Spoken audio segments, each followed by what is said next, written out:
오늘 본문에 보면 말씀이 육신이 되었다라고 말합니다.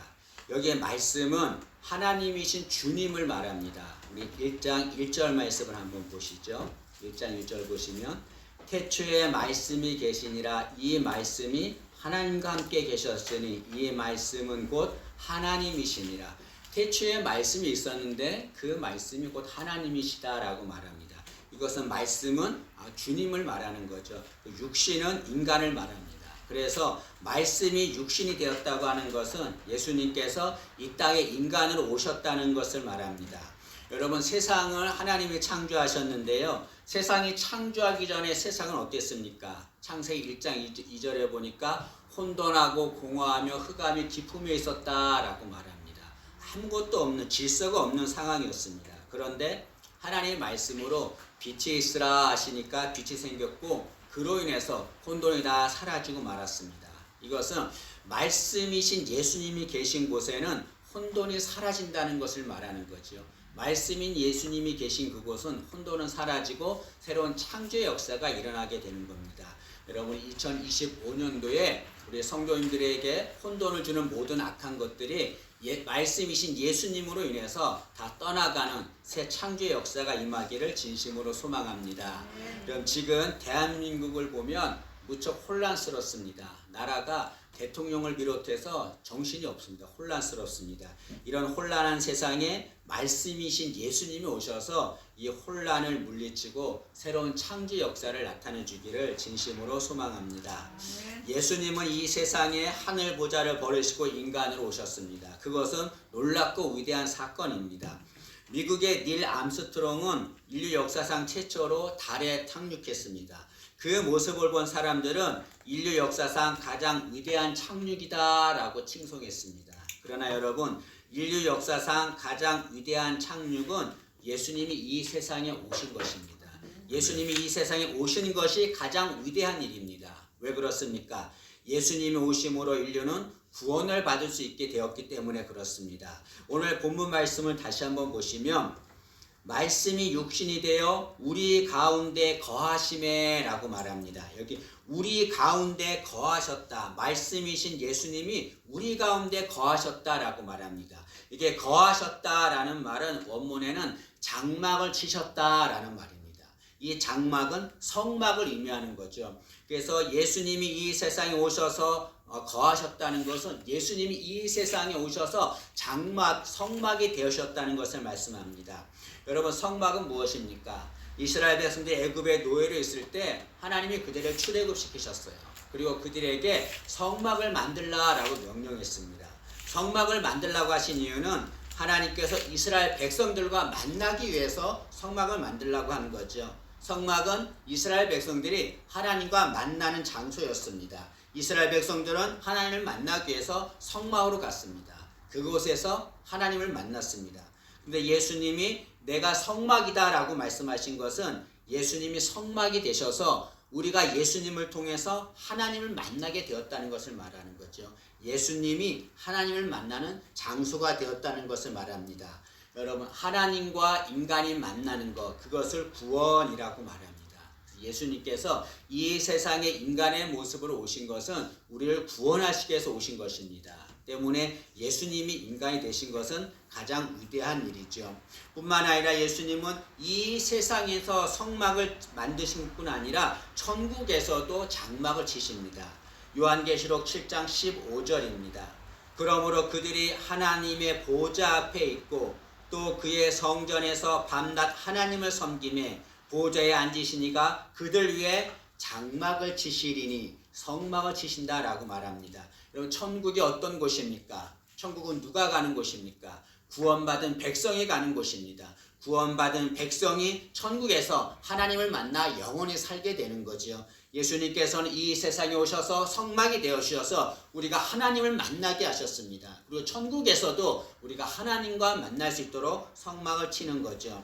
여러분, 구약에서는 하나님을 만나고 싶다고 해서 아무나 성막에 들어가지 못했습니다. 위대한 지도자였던 모세도 마음대로 성막에 들어가지 못했습니다. 그러나 이제는 누구라도 성막 대신 예수님 앞에 나오면 예수님을 만날 수 있게 되는 거죠. 어떠한 자라도, 어떠한 죄를 지었다 할지라도 성망이신 예수님 앞에 나오면 하나님을 만나게 되고 구원을 받게 됩니다. 때문에 하나님을 만나려면 주님께 나와야 되는 거죠. 우리 2025년도에 모두가 다 성망이신 예수님을 통해서 하나님을 만나는 귀한 은혜를 체험하는 우리 되기를 진심으로 소망합니다. 근데 오늘 본문에 보면 그 인간으로 오신 예수님이 어떤 분이냐면 은혜와 진리가 충만하더라 라고 말씀하고 있습니다. 오늘 말씀 끝에 보면 은혜와 진리가 충만하더라. 예수님은 은혜와 진리가 충만하신 분입니다. 예수님은 첫째로 은혜가 충만하신 분이다 라고 말씀하고 있습니다. 은혜라는 것이 무엇입니까? 은혜라는 것은 받을 자격이 없는 자에게 베푸시는 호의를 말합니다. 받을 자격이 전혀 없는 자에게 하나님께서 베푸시는 거예요. 그걸 은혜다라고 말합니다. 우리는 어떤 자들입니까? 우리는 하나님을 대적하고 범죄해서 하나님을 떠난 자들입니다. 은혜 받을 자격이 없는 자들이죠. 그런데 예수님은 자격이 없는 우리에게 오셔서 은혜를 베풀어 주셨습니다. 그런데 그냥 은혜를 베풀어 준 것이 아니라 주님은 은혜가 충만하신 분이에요. 그래서 우리에게 은혜를 주실 때 넘치는 은혜를 주십니다. 오늘 16절 말씀을 한번 보시죠. 16절 보시면 우리가 다 그의 충만한 데서 받으니 은혜 위에 은혜로라. 우리가 충만한 은혜를 받는데 그 은혜가 은혜 위에 은혜다라고 말합니다. 이것은 은혜를 넘치게 주시고 그 위에 또 은혜를 주신다는 것을 말씀합니다. 예수님은 우리에게 은혜 받을 자격이 없는 은혜에게 은혜를 주십니다. 근데 그냥 주시지 않고 넘치게 은혜를 주십니다. 예수님께서 우리에게 넘치는 은혜를 주신 그 증거가 무엇입니까? 그것이 십자가의 죽으심입니다. 여러분, 십자가는 죄인이 죽는 곳입니다. 우리는 범죄한 죄인들입니다. 때문에 우리는 십자가에 죽어야 마땅한 자들입니다. 그런데 예수님께서 우리를 대신해서 십자가에서 처참하게 죽으셨습니다. 그리고 그 예수님의 죽으심으로 우리가 살게 되었습니다. 예수님께서 우리를 얼마나 사랑하시는지, 우리에게 얼마나 은혜를 베풀고 싶어 하시는지 그걸 십자가에서 보여주셨습니다.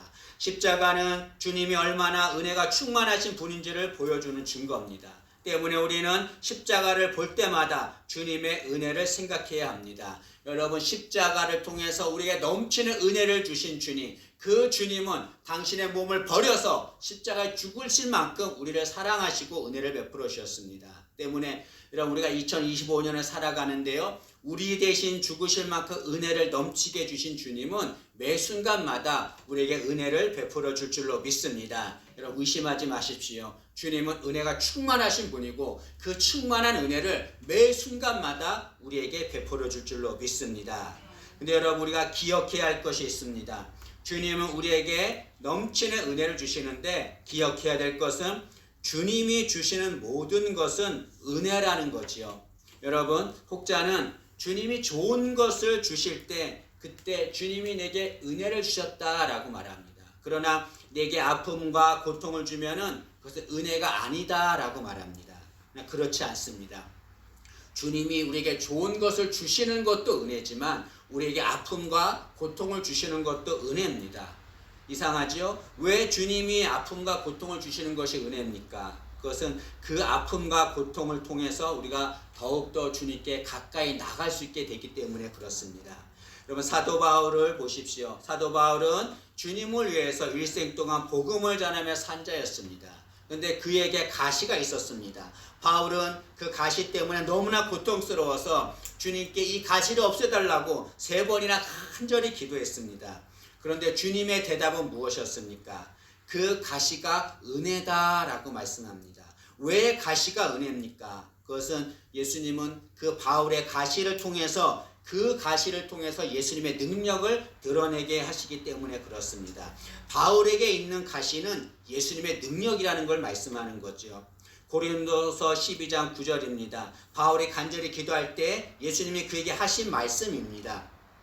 나에게 이르시기를 내 은혜가 너에게 족하도다. 이는 내 능력이 약한 데서 온전하여 짐이라. 예수님은 바울에게 내 은혜가 너에게 족하다라고 말합니다. 왜냐하면 내가 너에게 준 가시가 나의 은혜다라는 거죠. 왜냐하면 그걸 통해서 내가 능력을 드러내기 때문이다라고 말씀하고 있습니다. 여러분, 바울은 자신에게 있는 가시가 그전에는 고통인 줄 알았지만 나중에 예수님이 그것이 은혜임을 알게 하자 그는 어떻게 합니까? 자신의 약함을 자랑하고 기뻐한다라고 고백하고 있습니다. 여러분, 바울은 주님이 주신 가시를 은혜로 받아들였습니다. 주님이 주신 것은 다 은혜입니다. 여러분, 우리도 주님이 어떤 것을 주시든지 그것이 은혜임을 알고 감사함으로 받는 우리가 되기를 진심으로 소망합니다. 여러분, 바울이 가시 때문에 고통스러워할 때 주님은 바울의 가시를 없애주지 않았습니다. 대신에 그에게 가시보다 더 큰 은혜를 주셨습니다.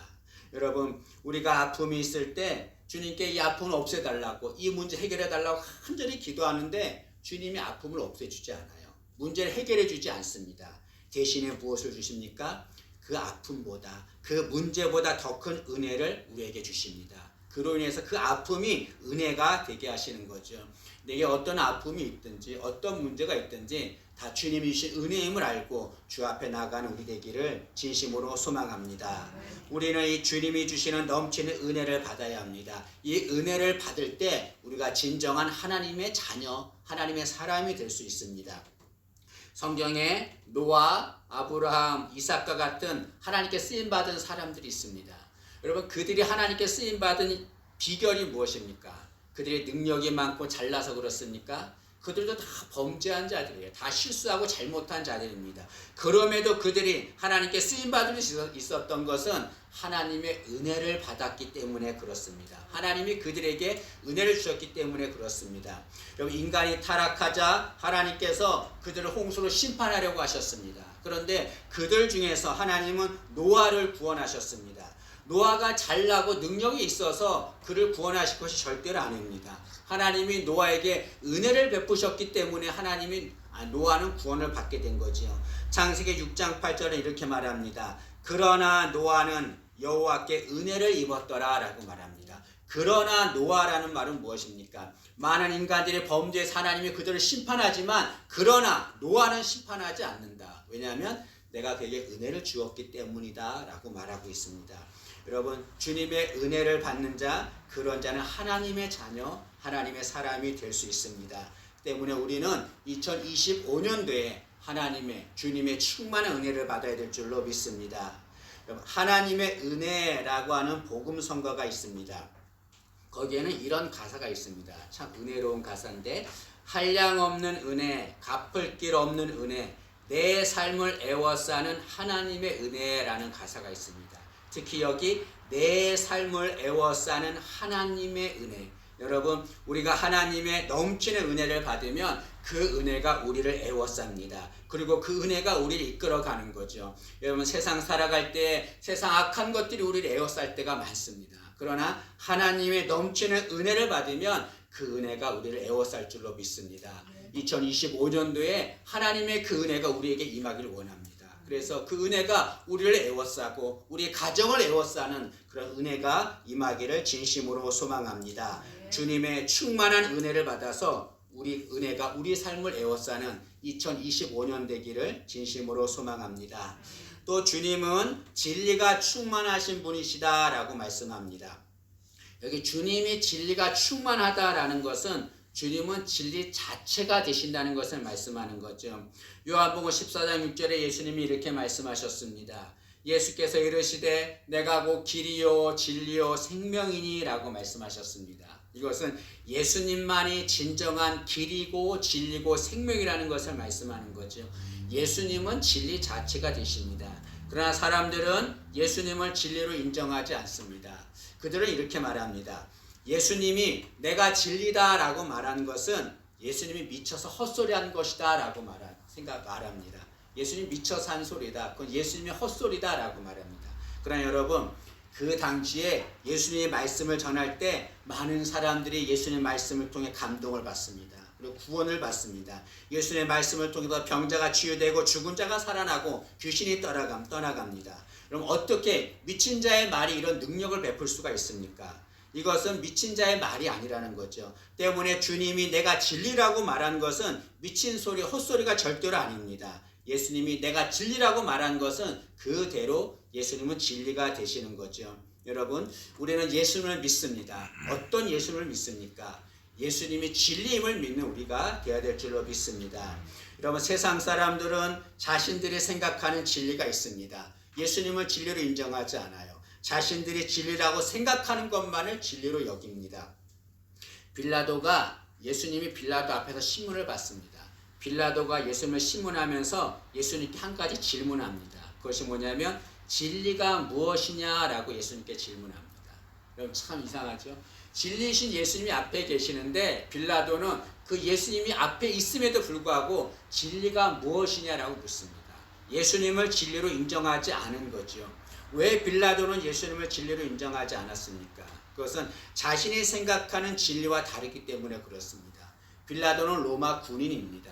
로마는 강력한 힘을 가지고 있었습니다. 때문에 빌라도는 진리는 로마가 가지고 있는 힘이다라고 생각했습니다. 로마가 가지고 있는 힘이 진리라고 생각했어요. 그런데 예수님의 모습은 어떻습니까? 군대는 하나도 없고 너무나 연약한 모습입니다. 때문에 빌라도는 예수님을 진리로 인정하지 않은 거죠. 그러나 여러분, 빌라도가 예수님을 진리로 인정하지 않는다 할지라도 예수님은 진정한 진리가 되십니다. 왜 예수님이 진정한 진리가 되십니까? 그것은 예수님은 변하지 않으시기 때문에 그렇습니다. 진리는 절대로 변해서는 안 됩니다. 변하는 것은 진리가 아니죠. 예수님은 변하지 않는 분이십니다. 히브리서 13장 8절입니다. 예수 그리스도는 어제나 오늘이나 영원토록 동일하시니라 라고 말씀합니다. 예수님은 변하지 않는 분이라는 것을 말씀하고 있는 거죠. 여러분, 내가 처음 예수님을 만났습니다. 예수를 만나서 지금 오랜 세월이 지났잖아요. 오랜 세월 동안 나는 변했습니다. 믿음도 식어지고 은혜도 떨어지고 나는 변했지만 예수님은 한 번도 변하지 않았습니다. 그 예수님이 진리이신 거죠. 우리는 진리이신 주님을 믿어야 합니다. 그럴 때 어떤 일이 생기냐면 우리가 자유하게 됩니다. 요한복음 8장 32절입니다. 진리를 알지니 진리가 너희를 자유롭게 하리라. 여기 진리를 알지니라는 말은 진리를 믿을지니라는 말이죠. 진리를 믿으면 그 진리가 너희를 자유롭게 한다라는 말입니다. 여러분, 진리의 반대는 거짓입니다. 여러분, 진리는 주님을 말하고 거짓은 사탄을 말합니다. 우리가 거짓을 믿는다고 하는 것은 사탄을 믿는다는 걸 말하고 거짓을 믿으면 우리는 사탄의 노예, 죄의 노예가 될 수밖에 없습니다. 그러나 진리이신 주님을 믿으면 사탄의 노예, 죄의 노예에서 우리는 자유롭게 되는 거죠. 여러분, 우리는 살아가면서 눌린 삶을 사는 이들이 너무나 많습니다. 여러분, 육체적인 병, 정신적인 병, 또 환경, 사람들 이런 것에 많이 눌려 사는 사람들이 있습니다. 그 눌림에서 자유롭게 되려면 어떻게 됩니까? 진리이신 예수를 믿으면 되는 겁니다. 여러분, 세상이 힘들고 어려울 때 세상적인 방법으로 그걸 해결하려고 할 때가 많습니다. 그러나 진리이신 주님을 믿으면 우리를 눌리는 모든 것들에서 우리는 자유하게 될 줄로 믿습니다. 눌림에서 누리는 자로 살게 될 줄로 믿습니다. 여러분, 진리이신 주님, 그분은 정말 우리의 진리가 되신 분입니다. 그 주님을 믿음으로 자유로운 삶을 사는 2025년 되기를 진심으로 소망합니다. 또 하나 생각할 것은 주님은 진리이시면서 일생 동안 진리의 삶을 사셨습니다. 거짓의 삶을 한 번도 살지 않았습니다. 우리도 예수님처럼 진리의 삶을 사는 자가 되어야 될 줄로 믿습니다. 진리의 삶이란 어떤 것입니까? 타인을 살리는 삶을 말합니다. 여러분, 타인에게 상처 주는 것은 진리의 삶이 아닙니다. 그건 잘못된 겁니다. 진리의 삶이란 타인을 살리는 삶을 말합니다. 여러분, 진리이신 예수님 곁에 가면 모든 사람이 다 살아나는 은혜를 체험했습니다. 마찬가지로 우리가 진리의 삶을 산다는 것은 이웃에게 타인을 살리는 삶을 살아야 됩니다. 우리가 말하는 것, 우리가 생각하는 것, 우리가 행동하는 모든 것들이 다 진리가 되어야 합니다. 그로 인해서 내 주위에 있는 자들이 살아나는 은혜를 체험하게 될 줄로 믿습니다. 말씀을 마치겠습니다. 여러분, 우리 교회는 2025년 표를 은혜와 진리가 충만한 교회로 정했습니다. 2025년도에 정말 충만한 주님의 은혜를 받고 진리이신 주님을 인해서 참다한 자유를 누리는 우리 모두가 되기를 진심으로 소망합니다.